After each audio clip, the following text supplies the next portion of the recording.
인터넷 주요 포털에서 화제가 된 뉴스와 검색어 알아보는 더 뉴스 나옵니다. 오늘은 개인 안심번호, 양양 산불, 그리고 박철우 선수에 대한 관심이 높았습니다. 하나씩 보시죠. 먼저 개인 안심번호입니다. 지금까지는 식당이나 카페 등 다중이용시설에서 손으로 출입명부를 작성할 때 휴대전화 번호를 쓰셨죠. 당연히 개인정보 유출에 대한 우려가 많았는데요.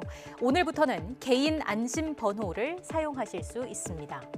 개인 안심번호는 휴대전화 번호를 무작위로 변환한 문자열입니다. 숫자 4자리 그리고 한글 2자리로 구성된 총 6자리 고유 번호로 구성되는데 예를 들어서 휴대폰 번호가 010-1234-5678번이라면 이 중 숫자 4개를 가져와서 12가 34다 이런 번호를 쓰게 되는 겁니다.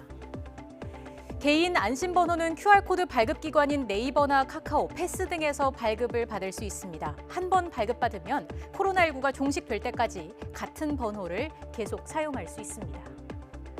누리꾼들의 반응도 살펴봤습니다. 일단 반기는 목소리가 많았고요. 하지만 거짓으로 적는 등 방역에 허점이 있을 수 있다는 우려도 있었습니다. 이와 함께 휴대전화 사용이 서툰 분들을 위해서 보다 자세한 안내가 필요하다는 댓글도 있었습니다. 다음 검색어 보시겠습니다. 앞서 전해드린 양양 산불에 많은 이목이 집중됐습니다.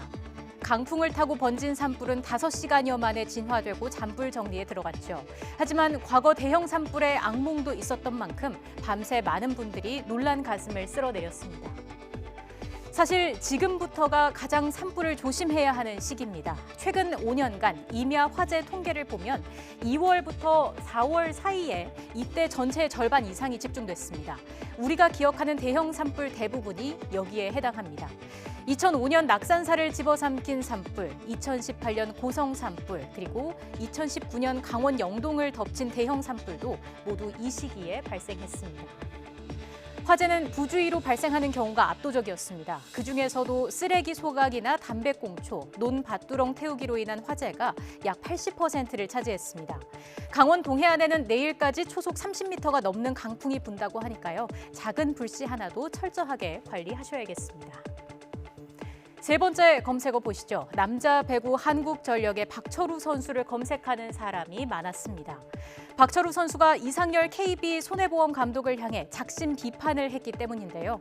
이재영, 이다영 자매의 학교폭력으로 진통을 겪은 배구계가 이번에는 감독들의 과거 선수 폭력 사건으로 몸살을 앓고 있습니다. 박철우 선수를 계기로 과거에 있었던 비슷한 폭력 사건들이 재조명받고 있는데요. 2005년 당시 LG화재 신영철 감독이 선수들을 향해 폭행을 가해 6개월 자격정지를 받았고 같은 해 문용관 당시 대한항공 감독도 비슷한 이유로 3개월 자격정지를 받았습니다. 하지만 논란이 됐던 감독들 모두 일정 시점이 지나서 다시 배구계에 발을 담갔습니다. 박철우 선수 측은 이번 기회에 배구계의 폭력 문화를 뿌리 뽑아야 한다고 강조하고 있습니다.